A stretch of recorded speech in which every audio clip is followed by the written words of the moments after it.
Queridos irmãos, vamos novamente abrir a palavra do Senhor para a exposição desta manhã. Em 1 Pedro, no capítulo 5, 1 Pedro, capítulo 5, estamos fazendo exposição sequenciada desta carta. Estamos chegando ao fim, na reta final. Essa jornada tão preciosa, exposição dessa carta tão instrutiva, tão edificante para nós. E vamos hoje considerar no capítulo 5 os versos 8 e 9. 1 Pedro 5, 8 e 9. Porém, vamos ler a partir do verso 5 para compreender um pouco do contexto. 1 Pedro, capítulo 5, vamos ler a partir do verso 5.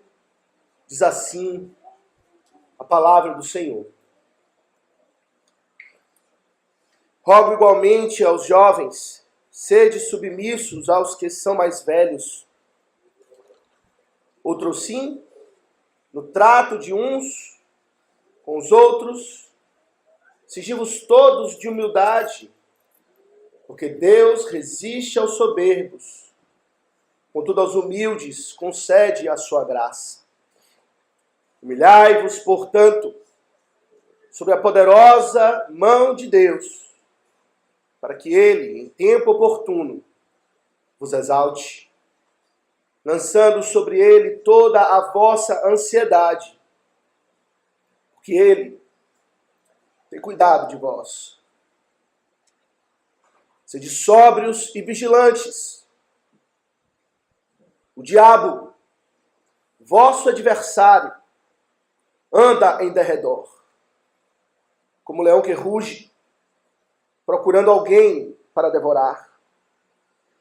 Resisti-lhe, firmes na fé, certos de que sofrimentos iguais aos vossos estão se cumprindo na vossa irmandade espalhada pelo mundo.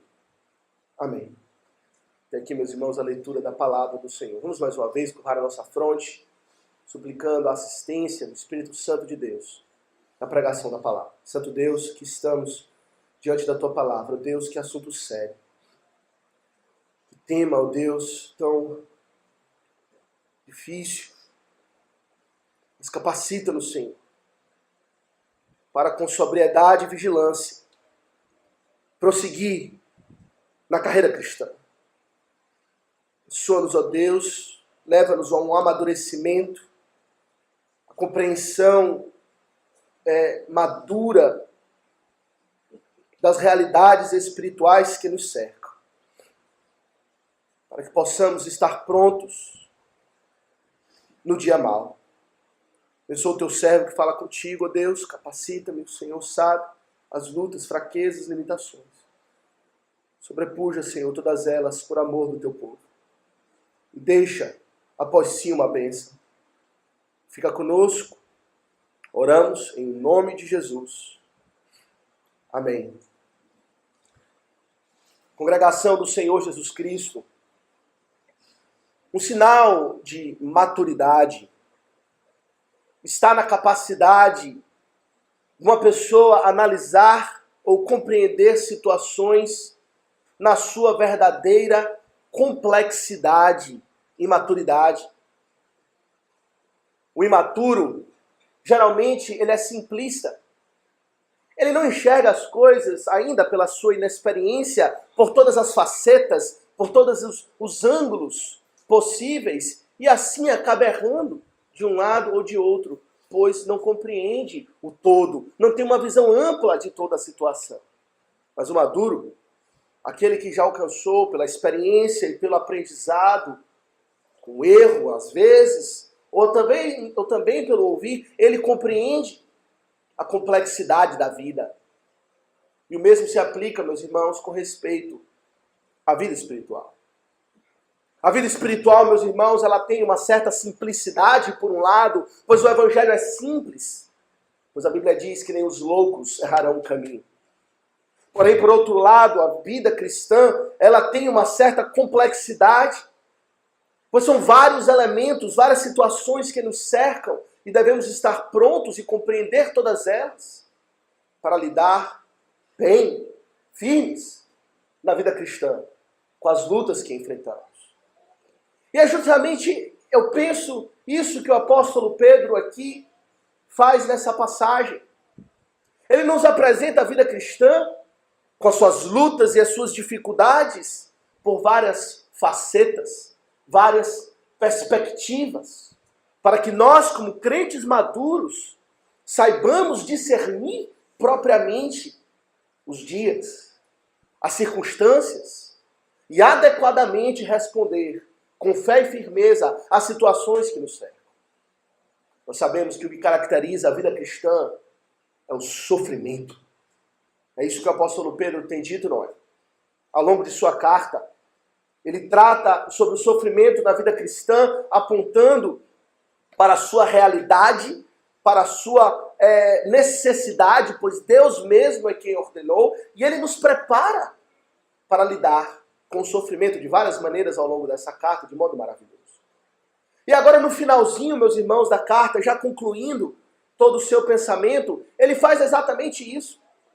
Ele nos apresenta o sofrimento da vida cristã por vários ângulos, para que possamos, como maduros na fé, lidar com o sofrimento da vida cristã de modo adequado.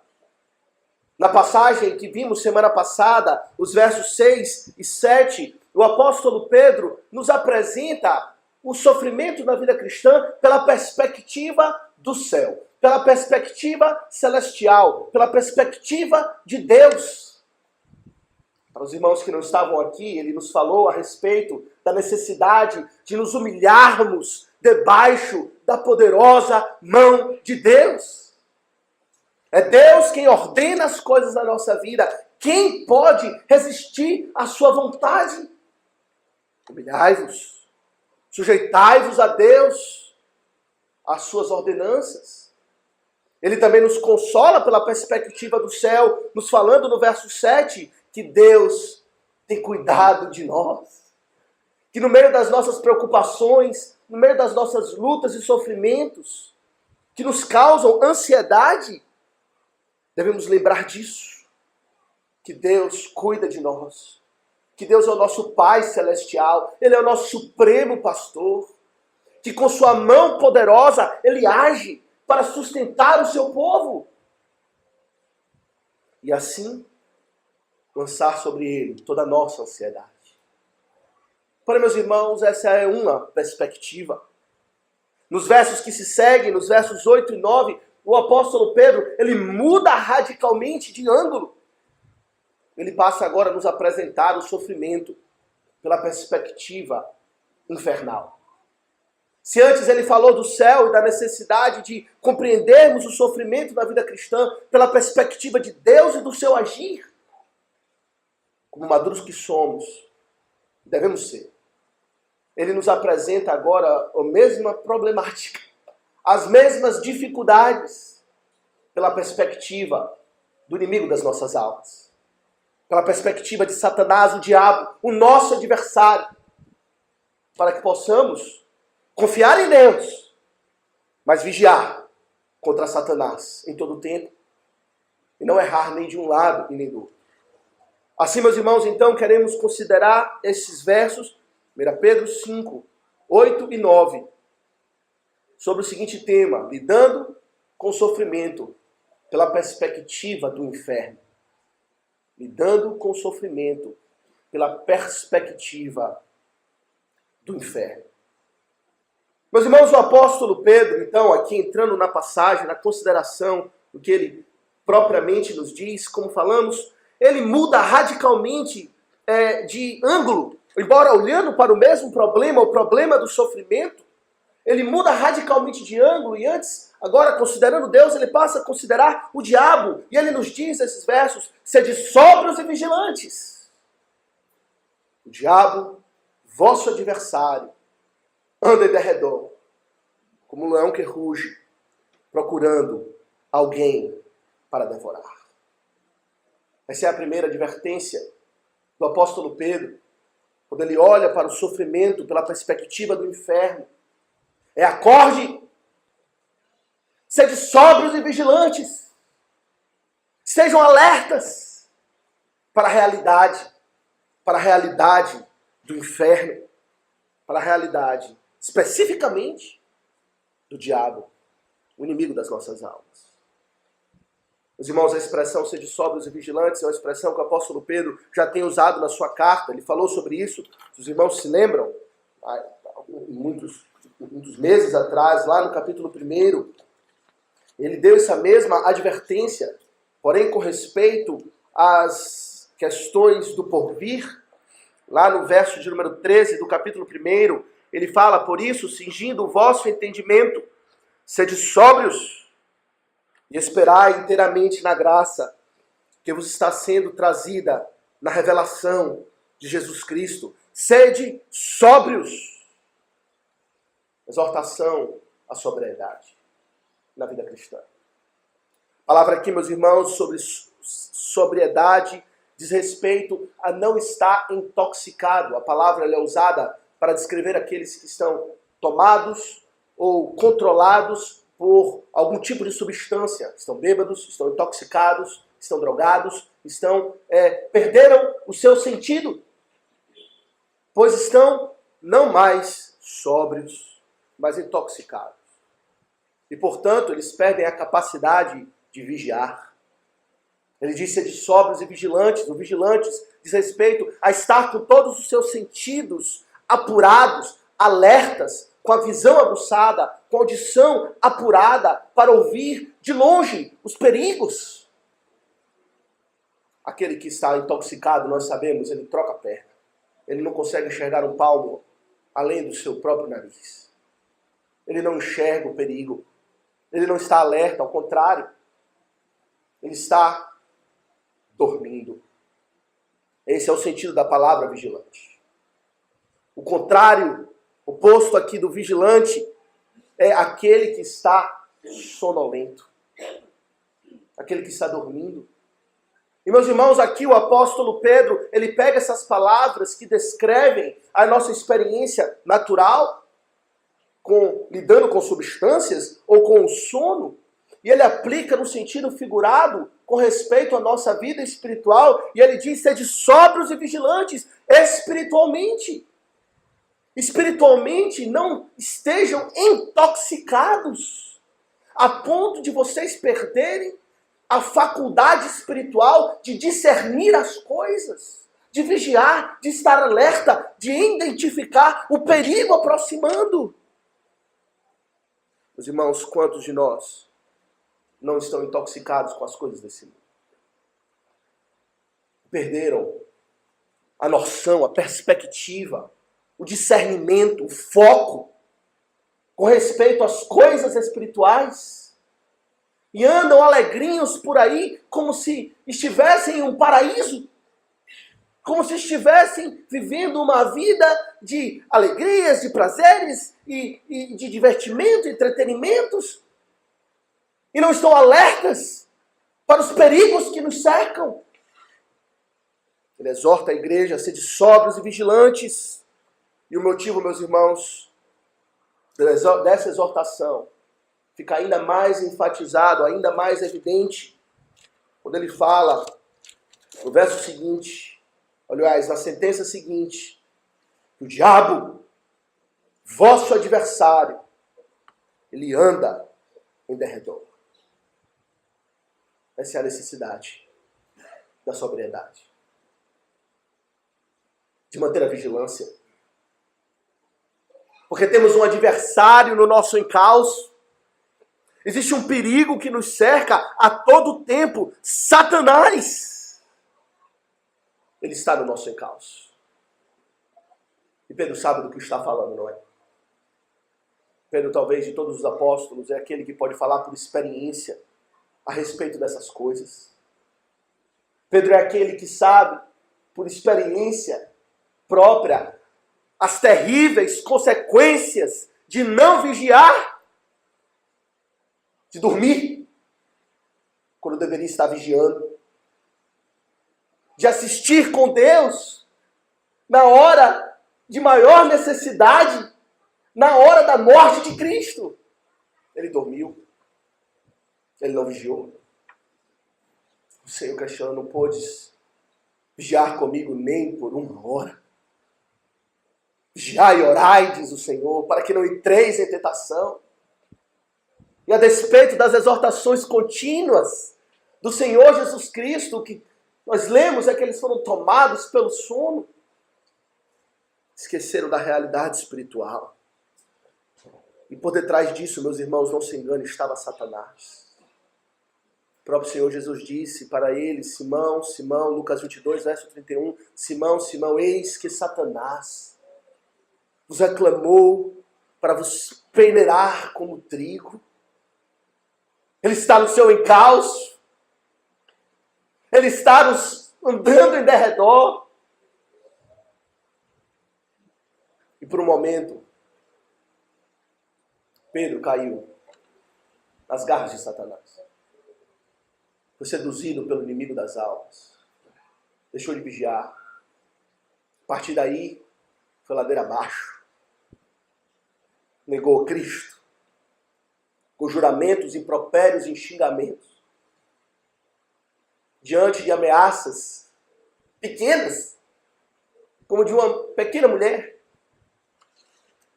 Ele sabe da dor, do arrependimento, de não vigiar e orar, de perder a sobriedade, o perigo que isso é. Meus irmãos, o diabo está ao nosso derredor e precisamos contemplá-lo. Precisamos crer no diabo, assim como cremos em Deus. Precisamos crer que ele existe. Precisamos conhecê-lo, conhecer as suas estratégias, a sua abordagem. Precisamos estar alertas para com ele. Meus irmãos, Satanás é o grande inimigo. Esse é o seu termo. Diabo significa aquele que é o acusador, o caluniador. Essa é a sua atuação, não é? Acusar o povo de Deus dos seus próprios pecados. Acusar perante Deus, assim ele fez com Jó, assim ele fez com Josué, o sumo sacerdote no Antigo Testamento, em Zacarias 3. Ele acusou o povo de Deus dos seus pecados diante do próprio Deus. Ele é o maior dos acusadores. E os seus nomes são terríveis.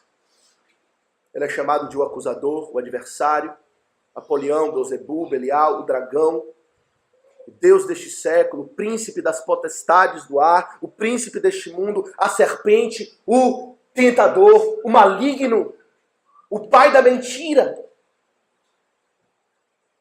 Que descrições a respeito desse homem, dessa pessoa, desse ser criado por Deus, mas que caiu em pecado. E junto levou com ele hostes de anjos, e junto levou com ele a humanidade pela sua sedução. Assim é Satanás, meus irmãos, precisamos conhecê-lo. A Bíblia diz que ele, desde o princípio, ele foi homicida. Jamais se sustentou na verdade, João 8,44. O diabo foi homicida, diz o Senhor, desde o princípio, e essa foi a sua primeira atuação maligna, não foi? Há várias, eu quero listar para os irmãos 5 delas. Atuações terríveis de Satanás. A sua foi desde o princípio. Ele foi criado para ser um servo de Deus, certamente em glória e poder dentre os anjos, mas Cristo Jesus, desde o princípio, ele foi homicida. Jamais ele se satisfez na verdade de Deus. Jamais se firmou na verdade, sempre foi mentiroso. E por isso ele atentou contra o próprio Deus. Certamente querendo algo da sua glória, se ensoberbecendo, a condenação de Satanás, a soberba. Todo tipo de maldade tomou seu coração e ele caiu. E atacou o próprio Deus. Porém, meus irmãos, há uma segunda atuação maligna de Satanás, não apenas direta contra o próprio Deus, mas também contra o homem. É isso que lemos logo nas primeiras páginas das Escrituras, não é? A atuação da antiga serpente. O dragão, Satanás. No jardim do Éden, tentando os nossos primeiros pais. O seu ataque era concentrado neles. Acusando Deus de ser mentiroso. Acaso Deus falou, disse Satanás para ela? Não, nenhum mal lhe sucederá. Coma, e você será conhecedor do bem e do mal. Deus não quer que você conheça essas coisas. Deus é egoísta. Ele salva o melhor para ele. E creram. Foram os primeiros pais. Seu ataque foi mortal, sedutor, mais sagaz das criaturas, diz as Escrituras. E levou à ruína da raça humana. Mas ele não parou aí, meus irmãos. Pois quando ele caiu, o Senhor pronunciou uma maldição sobre ele, que haveria de vir o descendente da mulher que esmagaria a cabeça da serpente. O seu ataque tinha sido frustrado. O Senhor anunciou a sua eminente derrota, que ele seria esmagado, destruído pelo descendente da mulher. E então ele passa para o seu terceiro momento de mal, que é impedir a vinda do descendente da mulher. Essa é a atuação principal de Satanás no Antigo Testamento. Impedir que o Messias nascesse. Não é isso que temos diante da atuação de Faraó, querendo matar a todos os filhos dos hebreus? Satanás estava ali, querendo cortar pela raiz a semente santa, para que o descendente da mulher não viesse. Mas Deus preservou o seu povo. Satanás estava por detrás de Assuero e Ramã, no livro de Esther, que decretou a destruição, a morte de todos os judeus, para que a semente da mulher não viesse a nascer. Ele estava por trás de Herodes, que decretou matar todos os filhos dos judeus, para que o rei não nascesse. Assim foi a sua vontade. Isso está explícito em Apocalipse 12. Veja que essa foi a sua atuação no Antigo Testamento. Apocalipse 12. Nós temos uma descrição de Satanás extensa. Ele aqui ilustrado como um dragão poderoso, de 10 chifres, violento. E no verso 4 nós lemos o seguinte, Apocalipse 12, 4 diz: a sua cauda arrastava a terça parte das estrelas do céu, os quais lançou por terra. E o dragão se deteve em frente da mulher que estava para dar à luz, a fim de lhe devorar o filho quando nascesse. Era esse o seu propósito. A mulher aqui representava o povo de Deus no Antigo Testamento, que estava, por assim dizer, grávida da promessa que haveria ainda de ser concebida, que haveria ainda de nascer, a promessa do descendente da mulher, e lá estava Satanás, querendo devorá-la e devorar o fruto que haveria de vir do seu ventre. Porém, meus irmãos, nós sabemos a história. Que a despeito dos ataques de Satanás, o Senhor trouxe a encarnação do Verbo Jesus Cristo. Ele veio ao mundo. Porém, isso parou a Satanás dos seus ataques malignos? Não! Um quarto momento, onde Satanás continua atuando, e agora o seu objetivo não é mais impedir que a semente da mulher viesse, afinal de contas ele está aqui, ele nasceu, mas seu objetivo é impedir a cruz. Ele não pôde impedir que ele nascesse, ele tentou impedir que ele morresse. Que ele morresse por pecadores. Ele sabia que era lá que a sua cabeça seria esmagada. Era na morte de Cristo que ele seria morto. E toda a sua atuação, meus irmãos, foi para impedir isso. Impedir a cruz. Ele tentou a Cristo promover um atalho. Se prostrado me adorares, darei toda a glória. Que você, todos os reinos serão teus. Não precisa morrer na cruz. Não precisa se sacrificar por um povo. Esse foi o seu foco. Impedir a cruz de Cristo. Mas ele não pôde impedir. Cristo permanece resoluto, firme. E a despeito do império das trevas batalhar contra Cristo, ele persevera, ele prossegue. Quantas possessões demoníacas no tempo de Cristo. Satanás certamente estava muito mais furioso, pois a sua hora estava chegando. Mas Cristo triunfou sobre ele na cruz, não é? Hebreus 2,14 diz que pela morte de Cristo, Ele destruiu aquele que tem o poder da morte, a saber, o diabo. A cruz de Cristo é tão complexa, não é? Quantas coisas Cristo fez na cruz. Comprou para nós a justificação, morrendo em nosso lugar. Por o seu sangue derramado somos lavados, purificados, santificados. Mas também na cruz do Calvário é dito que ele destruiu a morte e aquele que tem poder da morte, isto é, o diabo. A cruz representa a vitória sobre Satanás, a vitória de Cristo. Colossenses 2,15, nós lemos que na cruz ele expôs publicamente a Satanás ao desprezo e triunfou sobre ele na cruz. Talvez você pensasse que isso poria um fim nas atividades malignas do diabo. Porém não pôs, meus irmãos. Pois ele é mau. Ele não se firmou na verdade desde o princípio, homicida, e ele irá continuar nas suas intenções malignas. Mesmo derrotado, assim como Deus tem prazer na misericórdia, o diabo tem prazer na maldade. Ele continua. E agora, meus irmãos, o seu quinto momento da sua existência, o seu foco não é mais impedir que Cristo viesse, pois ele veio. O seu foco não é mais impedir que Cristo morresse e ressuscitasse, pois ele morreu e ressuscitou. O foco de Satanás agora é destruir você. É atacar a igreja. A igreja nasceu de Cristo. E o que ele pode fazer? Ela já existe, então o foco agora é ela. Se eu não pude impedir a obra de Cristo, eu irei destruir essa obra. Eu irei macular essa obra daquilo que ele pensa que pode fazer, é claro. É isso que lemos novamente em Apocalipse. Veja novamente naquela passagem. No capítulo 12. No verso 4, nós lemos a respeito do seu foco naquele que haveria de nascer da mulher. Ele queria devorá-lo. Mas ele não pôde impedir isso. Verso 5 nós lemos, nasceu-lhe, pois, um filho varão, que há de reger todas as nações de ferro.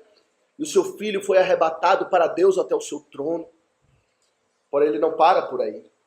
E no verso 17 nós lemos qual é o seu novo foco.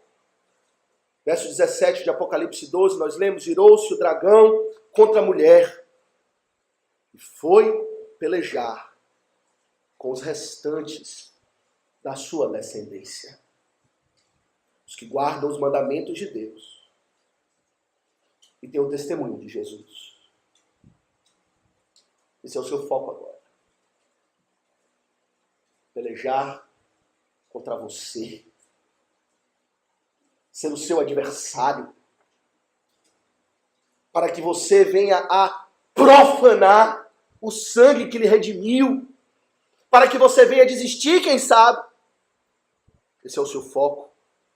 Ele agiu assim ao longo de toda a história da igreja. Na morte de Estevão, Satanás estava ali manipulando os homens para que apedrejasse aquele homem de Deus. Na perseguição da igreja ao longo da história, nos mártires.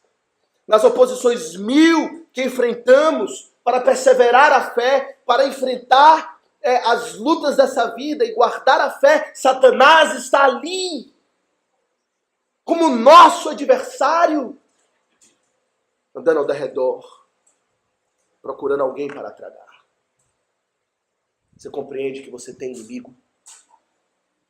Alguns pensam assim, falam com uma certa paz, um certo orgulho até, dizendo assim, eu não tenho inimigos na vida. Não tenho. Nunca fiz inimizades, nunca tive oposição, sempre vivi bem. Se você é crente, você tem o pior dos inimigos. O adversário. Aquele que se opõe a você, que não descansa. E veja a descrição que temos dele, meus irmãos, é aterradora.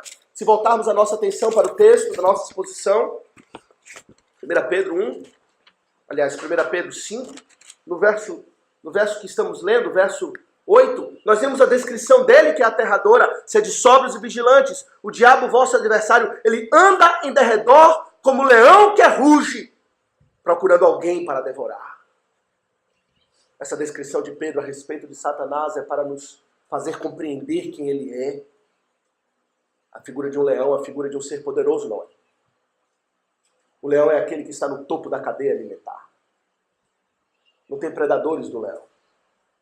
Ele é o predador de todos. Ele é aquele que todos temem. Os seus ataques mortais. A palavra de Deus, meus irmãos, apresenta que Satanás, de fato, ele é poderoso. Deus é o Todo-Poderoso. Mas ele é poderoso? Certamente não devemos subestimá-lo. Ele é mais poderoso do que eu. Ele é mais poderoso do que você. Ele é chamado de o príncipe deste mundo. O espírito que atua agora nos filhos da desobediência, ele tem poder para causar mal, como ele fez na vida de Jó, tirar a vida, como lemos em Apocalipse, de lançar alguns em prisão. Lemos? Apocalipse capítulo 2. Eis que Satanás está para lançar alguns entre vós em prisão durante 10 dias. Ele tem esse poder. Ele tem poder para sugerir pensamentos. Assim que ele fez com Davi, não foi? Nós lemos que na ocasião do censo, o episódio do censo, que Davi levantou o censo de Israel, nós lemos num dos relatos que Satanás lhe incitou para que fizesse isso. Homem de Deus. Recebendo sugestões do maligno, ele tem poder para lhe sugerir ideias, pensamentos que contrariam a verdade de Deus, que lhe irão desanimar, ou que irão blasfemar contra Deus, ou irão lhe levar a pecar. Foi assim que ele fez com Pedro, que foi que sucumbiu de tamanha maneira contra as sugestões de Satanás, a ponto de Cristo se referir a ele como o próprio Satanás, a ré da Satanás. Pois não cogita das coisas de Deus, mas sim das coisas dos homens. Tem poder da possessão demoníaca. Quantos relatos nós lemos a respeito disso? Cegueira, paralisia, convulsões, destruição, autoflagelo, insanidade, comportamento bizarro. Nós sabemos que os crentes não podem ser possuídos por Satanás. Porque os crentes têm o Espírito Santo. Somos templo do Espírito Santo. E nessa casa habita Deus.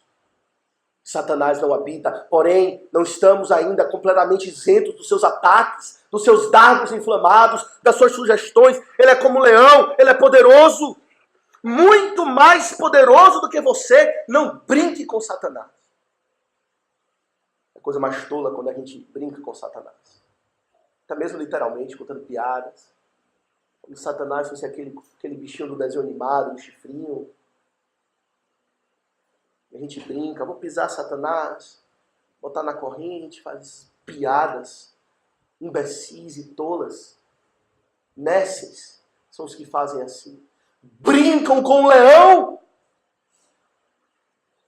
Não faça isso. A palavra diz em Judas, Epístola de Judas, no verso 9, o arcanjo Miguel, quando contendia com o diabo, disputava a respeito do corpo de Satanás, que o arcanjo Miguel, ele não se atreveu a proferir juízo infamatório contra o diabo. Pelo contrário, ele disse: o Senhor te repreenda. E nós brincamos com Satanás, com suas obras. Nos colocamos nas suas mãos. Não vigiamos. Não somos sóbrios e vigilantes. Mas ele fala, não é apenas um leão, é um leão que ruge. Não é um leão que está tranquilo, descansando, dormindo. Diz que o leão, ele dorme mais que a leoa. O leão, ele passa a maior parte do tempo dormindo. Mas a figura que nós temos desse leão é um leão rugindo. É um leão no seu momento de ferocidade, de violência. É isso que o sentido da palavra rugir aqui expressa simbolicamente. A sua disposição violenta. Satanás não está para brincadeiras. Ele não veio aqui para papear com você, para brincar com você. Ele vem rugindo, ele vem com uma disposição violenta, Isso fica ainda mais claro quando diz que ele anda ao nosso redor procurando alguém para tragar. Esse é o seu objetivo final. De devorar por completo. A morte. A morte da alma. Morte física, se possível for. Satanás, Deus o impediu de fazê-lo na vida de Jó. Não toque na sua vida. Mas certamente se ele pudesse, ele o faria. Mas seu interesse principal é na morte espiritual. Apostasia. Afastamento de Deus. Esfriamento. Sonolência. Preguiça. Ele é ousado, meus irmãos. Ele atacou o próprio Cristo. Ele atacou o próprio Cristo. Ele não te atacará. Ele andou como um leão que ruge em torno do Cristo para devorá-lo, rugindo, atacando. Ele não atacará você? Quem é você? Diante de Satanás, quem sou eu? Quem somos nós? Os irmãos, a sua disposição é para matar. E é preciso compreender, meus irmãos, que essa descrição aqui de Satanás como leão que ruge, andando ao nosso derredor procurando alguém para devorar, é uma descrição com respeito à sua disposição. Não uma descrição a respeito da sua atuação ou da sua forma. Ele não tem a forma de um leão que ruge. Ele tem a forma do cordeirinho manso, atraente, que você olha e pensa, é inofensivo, jamais me causará mal. A sua forma não é essa. A Bíblia diz que ele se transforma em anjo de luz para nos atrair e nos seduzir. Suas propostas são sutis, mas são de morte. Caminhos que para o homem parecem bem, mas ao final revelam-se caminhos de morte. E assim são todos os caminhos de Satanás. Parece coisa boa. Meus irmãos, que terrível. É o nosso inimigo. Ele se apresenta com o manto da piedade. Foi assim que ele fez com Adão e Eva. Ele propôs um conhecimento espiritual que só Deus tinha. E eles poderiam alcançar, foi assim que ele fez com os fariseus. Homens identificados com a piedade, mas que Cristo claramente os identificou como filhos do diabo. Vocês são filhos do diabo, diz o Senhor Jesus disse, sem medo de errar. Mas com a capa da piedade, da santidade, do zelo pelo Senhor. Sede sóbrios e vigilantes. Satanás, ele anda, podemos, por assim dizer, olhando o outro lado da moeda, andando ao vosso derredor, como uma ovelhinha atraente, procurando alguém para seduzir com suas propostas maravilhosas, mas que por trás é um leão que ruge, que anda ao derredor procurando alguém para devorar. Meu irmão, lhe pergunto, você está vigilante? Sóbrio com respeito às realidades espirituais? Você compreende que existe um inimigo que não descansa, que não lhe dá sossego, não lhe dará? Ou você já foi seduzido pelas coisas desse mundo de tal maneira que você nem pensa nisso? Não gosto nem de pensar, falar em Satanás, bater na madeira, não quero atrair, não quero nem pensar nisso, quero pensar em Deus, eu quero pensar em Deus. Pensa em Satanás. O apóstolo Paulo diz, não ignoramos os seus desígnios. Não ignoramos o nosso inimigo. Uma das maneiras mais fáceis do inimigo atacar é quando o ignoramos. Quando ignoramos a sua aproximação, suas artimanhas, suas intenções. Sede sóbrios e vigilantes, meus irmãos. Provérbios 1:32, eu gosto muito desse verso, eu sempre cito, diz o seguinte, Provérbios 1:32, os nécios são mortos por seu desvio, e aos loucos, a sua impressão de bem-estar os leva à perdição. Mas o que me der ouvidos, diz o Senhor, habitará seguro, tranquilo e sem temor do mal. Os loucos pensam que está tudo bem, mas os loucos estão intoxicados. Os crentes não são loucos, mas sóbrios. e vigilantes. E assim sabem, têm consciência da ação do maligno. Porém, meus irmãos, em segundo lugar, a instrução de Pedro não é apenas para termos sobriedade com respeito à existência e às intenções de Satanás, mas ele diz em segundo lugar, no verso 9, resisti-lhe firmes na fé. Que contraste, não é? Com respeito às coisas de Deus que ele apresenta na perspectiva anterior. Ele olha para Deus e ele fala aquele que cuida de nós, com sua poderosa mão, e que diante dele nós descansamos, lançando sobre ele toda a nossa ansiedade, descansamos nos seus cuidados. Mas à medida que descansamos nos braços de Deus, não dormimos, estamos sóbrios e vigilantes, com Satanás resistindo a Satanás, firmes na fé. Certos de que sofrimentos iguais aos vossos estão se cumprindo na vossa irmandade espalhada pelo mundo. Aqui está, meus irmãos, a reação que nós devemos ter diante de Satanás. E a estratégia que deve ser utilizada na luta contra ele. Ele diz que devemos resistir-lhe. A expressão aqui é se colocar como inimigo dele. Ele é nosso inimigo, nós seremos inimigos dele. Não há trégua, não há área cinzenta, não há estar em cima do muro.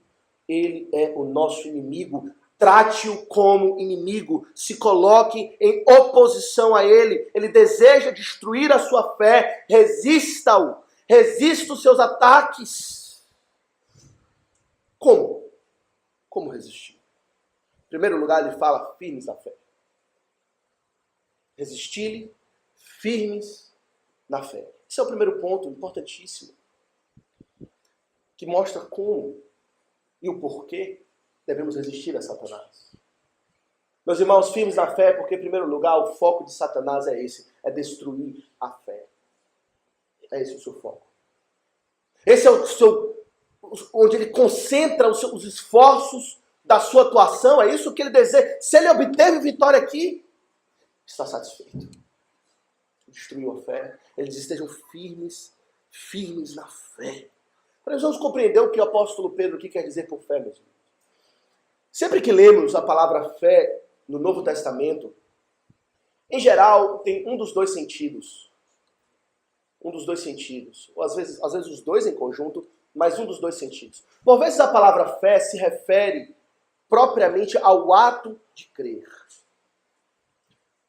Fé, a palavra fé, se refere ao ato de crer, ao exercício da fé. Por exemplo, em Gálatas 2:20, quando o apóstolo Paulo fala que esse viver que agora tenho na carne, eu vivo pela fé no Filho de Deus. A minha vida é vivida crendo em Cristo. Eu vivo na fé, eu vivo crendo, confiando nele em todo o tempo. Eu não sei viver separado dele. Porém, a palavra fé também tem um outro sentido. Às vezes se refere ao ato de crer, mas às vezes a palavra fé é usada para descrever naquilo que cremos. A fé não apenas se refere ao ato de crer, mas muitas vezes se refere àquilo que cremos e confiamos. Por exemplo, Atos 6:7 diz o seguinte, que crescia a palavra de Deus em Jerusalém e se multiplicava o número dos discípulos. Também muitíssimos sacerdotes obedeciam à fé. Obedecer à fé, que quer dizer? Eles obedeciam à doutrina, a Cristo, à verdade. Eles obedeciam àquilo que eles aprenderam, ouviram e agora deveriam confiar. Então, por vezes, a palavra fé se refere a isso.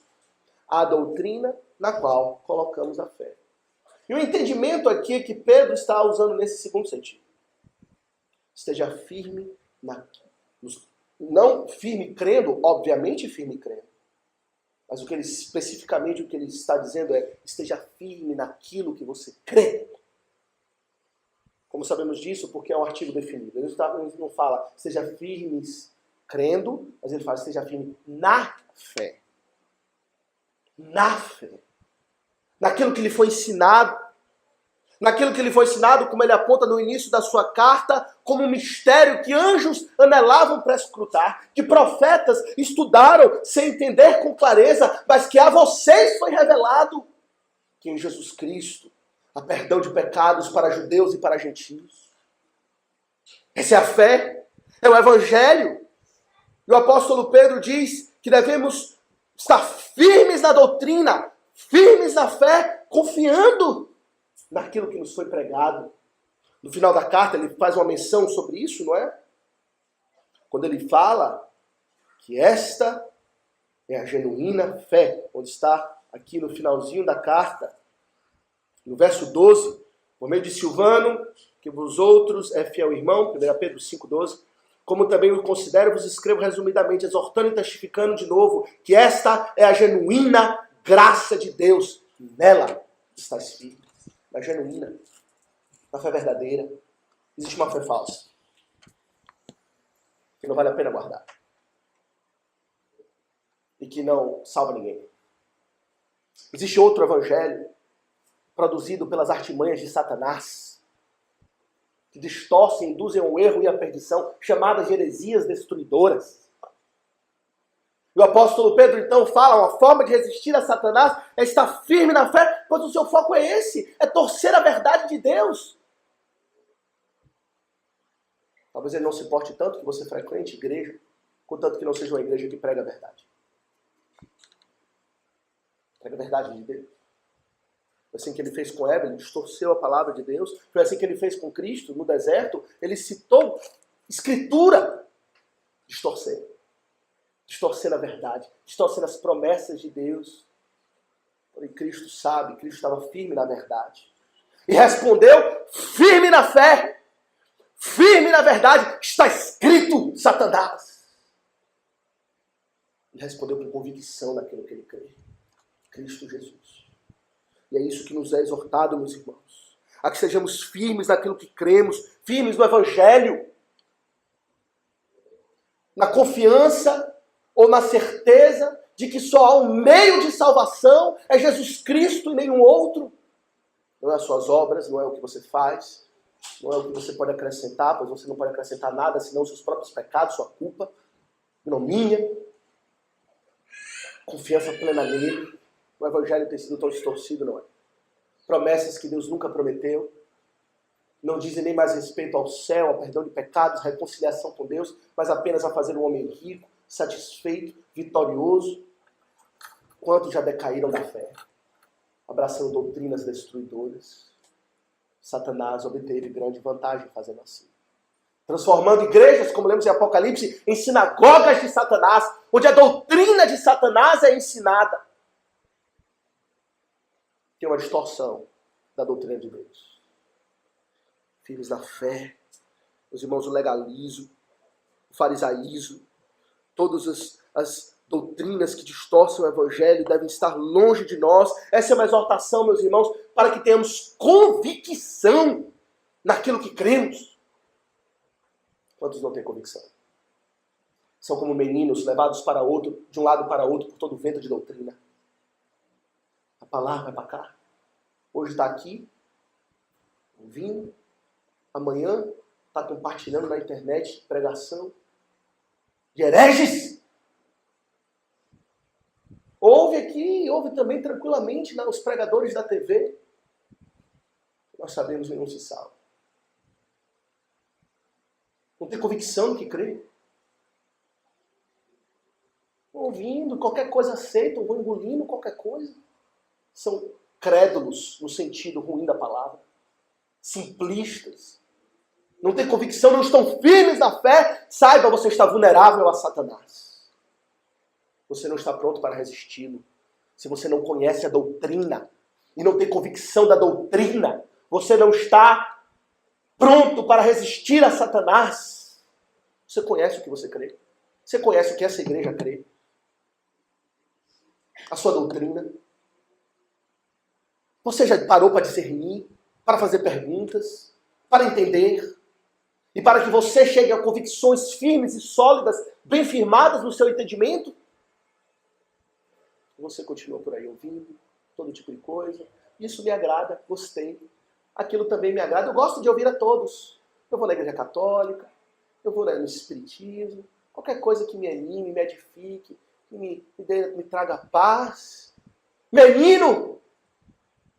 levado de um lado para outro por vento de doutrina, não está firme em nada, vulnerável a Satanás. Exortação para estarmos firmes na fé.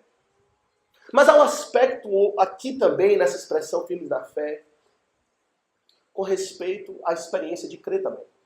Expresso na palavra firme, não é? A palavra fé expressa doutrina.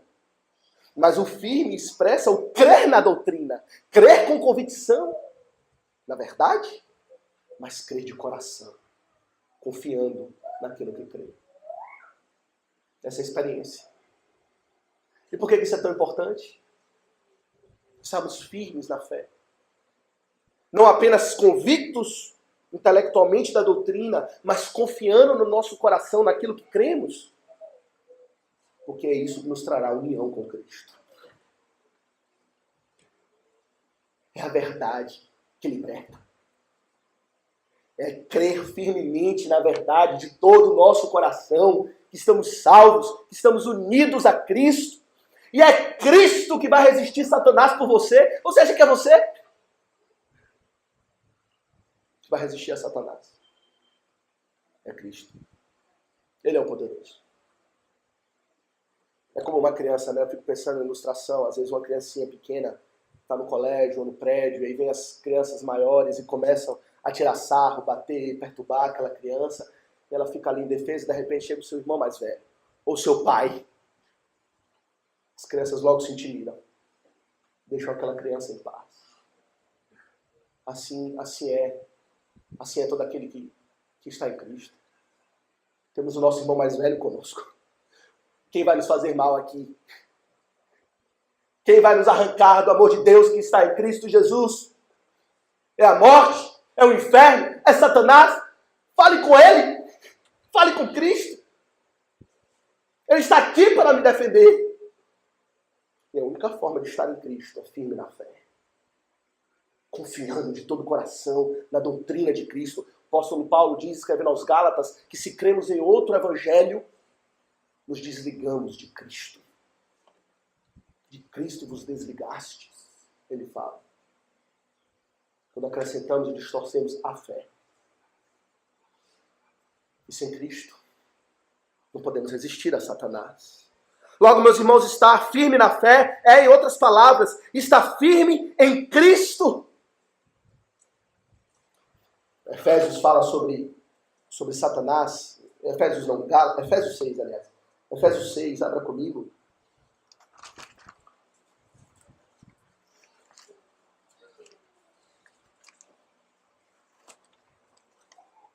Efésios 6, o apóstolo Paulo fala sobre a nossa luta contra Satanás.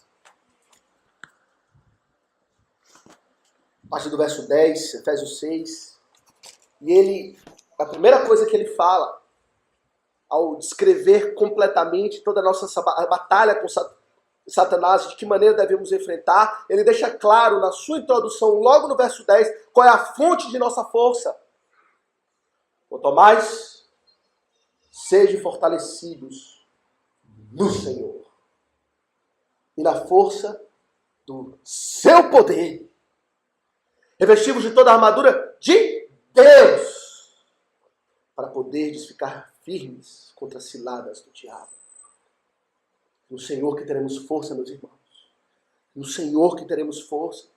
Apocalipse 12, se voltarem para lá, aquela passagem que fala de Satanás e dos seus ataques, nós lemos no final como aqueles outros descendentes da mulher que se tornaram o novo alvo do dragão, como eles venceram.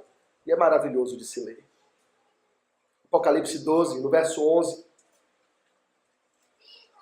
nós vemos o seguinte, que eles, Apocalipse 12, verso 11, eles, pois, o venceram, a Satanás, por causa do sangue de Cristo, por causa da palavra, do testemunho que deram, e mesmo em face da morte, não amaram a própria vida.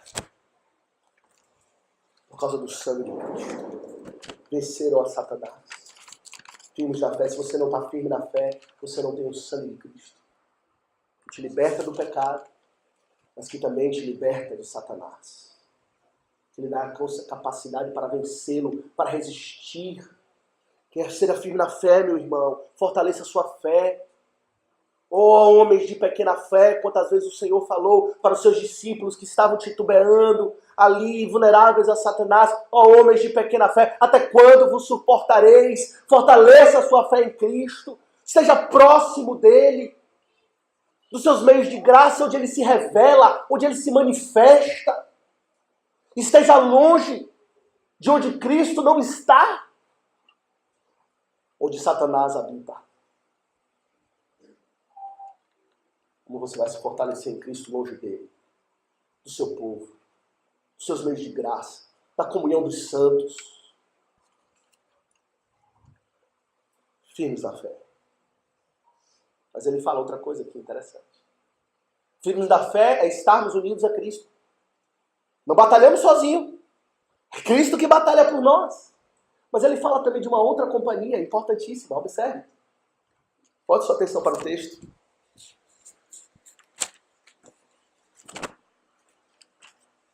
Verso 9. Resisti-lhe firmes na fé, certos de que sofrimentos iguais aos vossos estão se cumprindo na vossa irmandade, espalhada pelo mundo.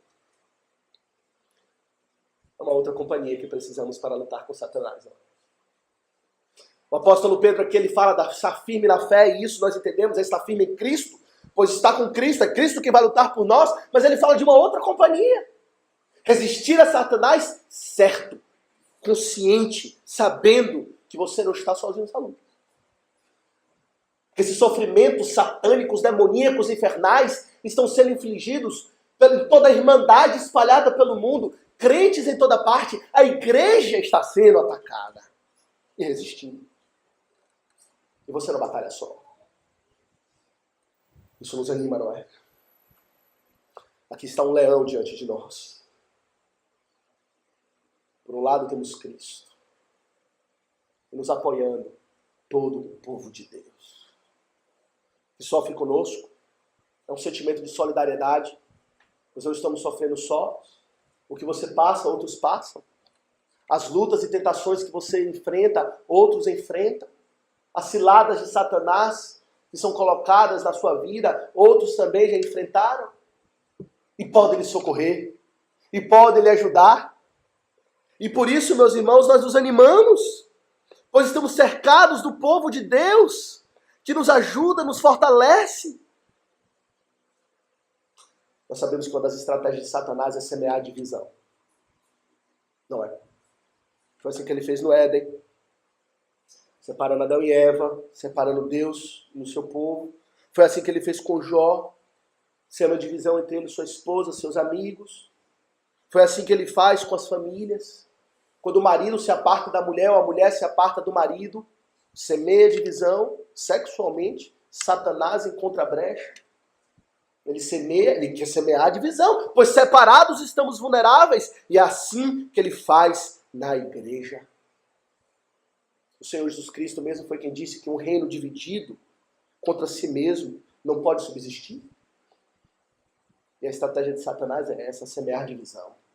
Discórdia, inimizades, contendas. Dispersar o rebanho para que isolados sejamos mais vulneráveis. É isso que ele faz na igreja, meus irmãos. É isso que ele tem feito na nossa igreja. Não me engano, Satanás está ao nosso derredor. Como um leão que ruge, procurando alguém para tragar. Uma das formas que ele tem feito isso é semeando divisão, discórdias, inimizades, irreconciliáveis. Satanás obtém vantagem sobre nós. Interessante algumas passagens que falam sobre isso. O próprio Efésios, se você voltar lá para Efésios, você vai ver que há esse foco na compreensão da irmandade, ou na fraternidade, na comunhão dos santos para lutar contra Satanás. Efésios 6, nós lemos a respeito da armadura de Deus, que devemos nos revestir para resistir a Satanás. Mas aí veja no verso 18 de Efésios 6, ele fala, aliás, verso 17, Tomai também o capacete da salvação e a espada do Espírito, que é a palavra de Deus. Ele fala, verso 18, com toda oração e súplica, orando em todo tempo no Espírito, e para isto vigiando com toda perseverança e súplica por todos os santos. Orando pela igreja. Essa sensação ou essa compreensão da irmandade nos levará a orar por eles, e eles por nós, intercedendo uns pelos outros, para que não venhamos a vacilar. Foi pela oração que Cristo sustentou a Pedro. Quando Satanás requereu a Pedro para peneirá-lo como trigo, o Senhor disse para Pedro, mas eu intercedi por vós, para que a sua fé não viesse a desfalecer. Eu intercedi por vós. O Senhor orou por todos os santos, orou por Pedro, e assim Pedro não veio a desfalecer da fé, não veio a apostatar, embora caiu, ele se levantou porque Cristo intercedeu por ele. E podemos contar com a intercessão de Cristo em nosso favor, mas podemos e devemos contar com a intercessão uns dos outros. Porque enfrentamos as mesmas lutas, não só aqui na igreja, mas ao redor do mundo. Orar pela igreja perseguida, orar pelos nossos irmãos, em locais onde não há igreja fiel para congregar, em locais onde Satanás habita, como lemos em Apocalipse, porque somos tão isolacionistas, individualistas. Achamos que sozinhos enfrentamos a Satanás e o mundo, e não precisamos uns dos outros. Precisamos uns dos outros, meus irmãos. Precisamos orar uns pelos outros, porque a reunião de oração está tão vazia. Satanás está achando brecha entre nós, nos impedindo de orar uns pelos outros. Nós não perseveramos.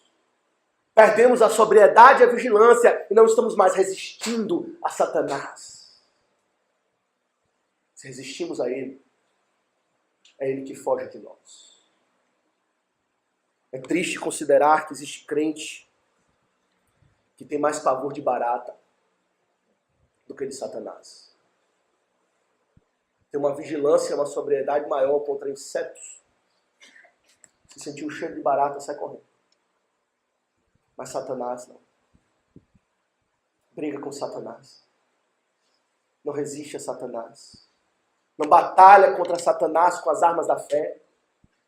Firmes na fraternidade, na irmandade da igreja, sem Cristo. É o começo do fim, quando fazemos assim. Felizmente, aqueles que são verdadeiramente de Cristo, os seus eleitos, ainda que Satanás lhe mastigue como um bolo de carne, e lhe cuspa, lhe vomite, pise e lhe arranhe, Cristo com suas próprias mãos lhe arrancará da boca do maligno, como Davi fez com Léo. Com suas próprias mãos arrancou as suas ovelhas e matou o leão. Cristo fará isso. Essa é a nossa garantia e confiança. Estamos seguros nas mãos dele. Mas se você está fora de Cristo, a morte, a segunda morte, é certa. Sede sóbrios e vigilantes. Diabo, vosso adversário, anda ao vosso derredor, como leão que ruge, procurando alguém para tragar. Ele não está procurando meramente alguém, ele está procurando você para tragar. Resisti-lhe, firme em Cristo e firme na igreja. E ele fugirá de vós. Ele baterá em retirada. Pois Cristo está conosco. Ele está com o seu povo. E ele vencerá o maligno. Ele venceu. E há de lançá-lo no lago que arde com fogo e enxofre. E a sua vitória será cabal. Nunca mais, quando Cristo voltar, enfrentaremos a Satanás. Ora vem, Senhor Jesus. O Senhor nos abençoe. Amém.